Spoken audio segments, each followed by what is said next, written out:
سلام علیکم دوستان عزیز و همه شما روز بخیر میگم سربلند باشین و نگفتنم اومد که روزی 28 شما بفکرم روز چهارشنبه فیلمی مهمانی ناخوانده یعنی شوهر در اجاره دسترس شما میگرده هم در اینترنت ها و هم در دیسکا فیتوی دیسکروشی در تمام تاجیکستان. و برادرای غریب میگم که روز چهارشنبه محرمت روز 28 میتوانید که با حضور در یوتیوب ها تماشا کنید و حلاوت ببرید. ما هر کاری میکنیم برای شما میکنیم برای یک بار خندیدن شما. سربلند باشید. بگیرم برای اینترنت ها و دلیت کنید. من قطعی جونم در قشلاق شرمنده شیدم.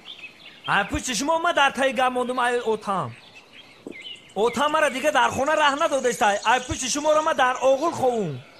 اگه من دیگه کی دختر میتا اگه دیگه ایش که دختر نمیتا اگه من همیتا میمونم اگه دیگه همیتا میمونم اگه گل در سر حکیم کی میگیرم من همیتا موندم اوخی و گل در سر کیم کی دیگه میگیره این لخ اوخی جوره من میمونم همیتا دیگه اول مزن میگیرفتم این وقت کودکدار شیده بده ولی اگر جوره مزن میگیرفت کو این وقت کودکدار شیدگی بود بشوخی؟ چه خیل خیلی هفته تو کودکدار میشید این من سرگز میگیرفتم کارید چیه این جوره من زوره سرگز میگیره بدتر گپ میزنه ای تک ای تلفنش کشته